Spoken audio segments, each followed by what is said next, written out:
Assalamualaikum warahmatullahi wabarakatuh. Kami dari kelompok 3 akan menjelaskan komponen-komponen dalam sistem pendidikan profesi guru. Nama saya Aulia Rahma dengan NPM 1921222067.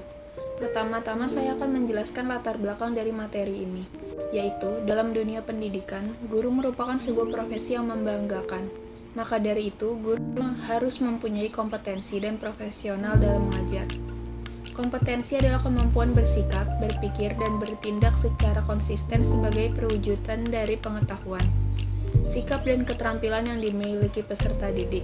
Dengan kata lain, kompetensi itu merupakan kemampuan untuk kerja yang dilatar belakangi oleh penguasaan, pengetahuan, sikap, dan keterampilan.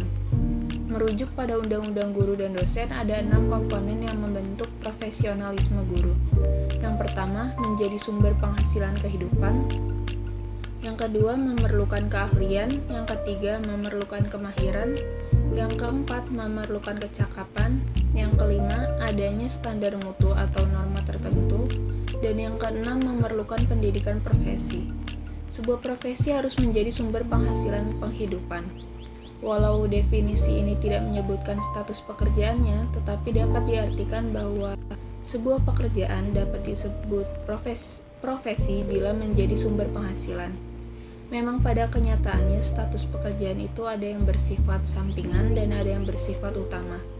Menjalankan tugas pokok sebagai guru dapat diposisikan sebagai tugas pokok atau juga tugas sampingan.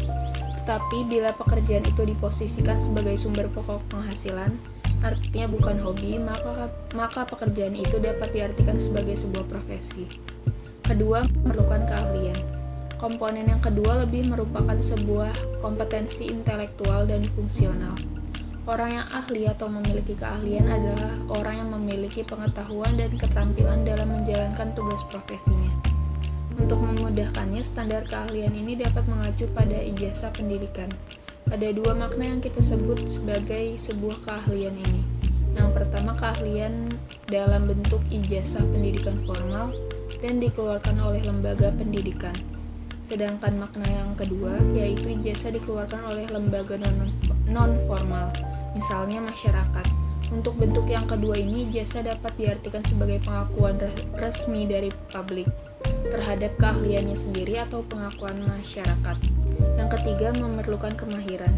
Bila memerhatikan makna dari Kamus Besar Bahasa Indonesia, istilah kemahiran adalah sebuah pekerjaan yang membutuhkan latihan.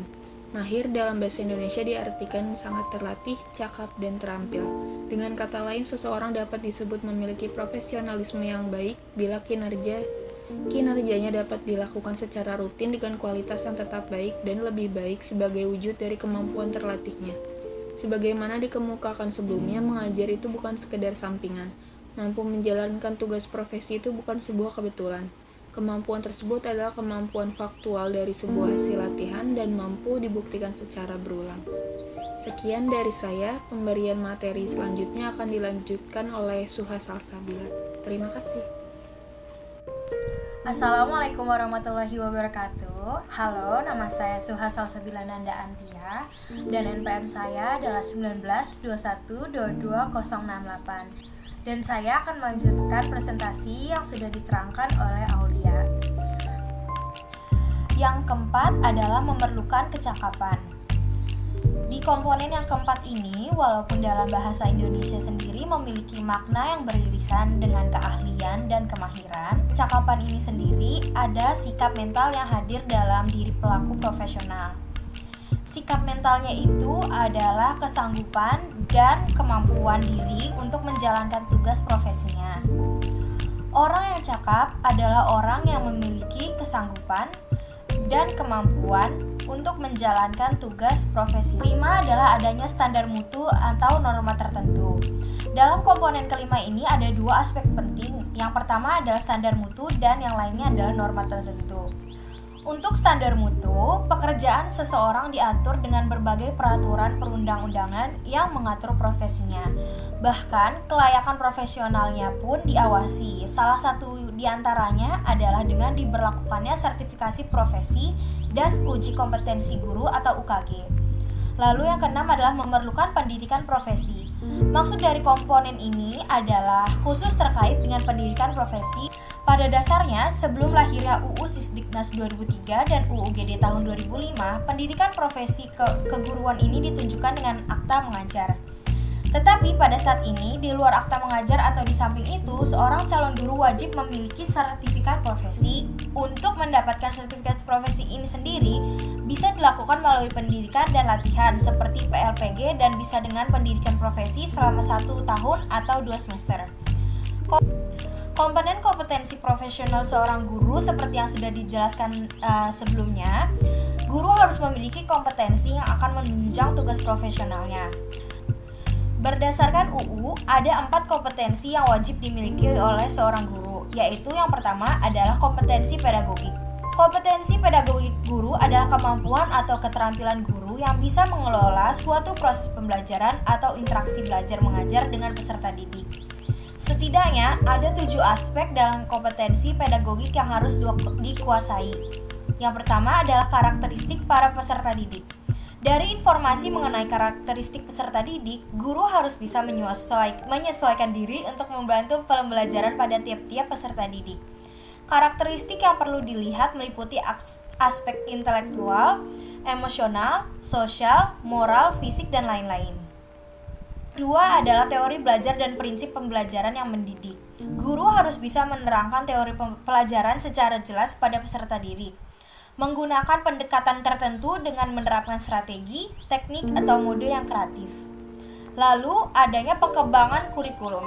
Guru harus bisa menyusun silabus dan RPP sesuai dengan ketentuan dan kebutuhan mengembangkan kurikulum yang mengacu pada relevansi, efisiensi, efektivitas, kontinuitas, integritas, dan fleksibilitas.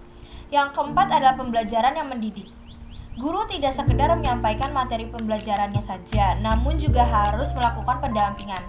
Materi pelajaran dari sumber-sumber materi harus bisa dioptimalkan untuk mencapai tujuan tertentu. Yang kelima adalah pengembangan potensi para peserta didik. Setiap peserta didik memiliki potensi yang berbeda-beda. Maka dari itu, guru harus mampu menganalisis hal tersebut dan menerapkan metode belajar yang sesuai, supaya setiap peserta didik bisa mengaktualisasikan potensinya. Yang keenam, cara berkomunikasi. Sebagai seorang guru, kita harus bisa berkomunikasi dengan efektif saat menyampaikan pengajaran. Guru juga harus berkomunikasi dengan santun dan penuh empati pada peserta didiknya. Dan yang terakhir adalah penilaian dan evaluasi belajar. Penilaiannya meliputi hasil dan proses belajar, dilakukan secara berkesinambungan. Evaluasi terhadap efektivitas pembelajaran juga harus bisa dilakukan. Kompetensi pedagogik ini bisa diperoleh melalui proses belajar masing-masing guru secara terus-menerus dan tersistematis, baik sebelum menjadi guru maupun setelah menjadi guru. Sekian dari saya, presentasinya akan dilanjutkan oleh teman saya Elzaria. Terima kasih. Assalamualaikum warahmatullahi wabarakatuh. Perkenalkan, nama saya Elzaria Elizabeth Nainggolan. NPM saya 19-21-22-072.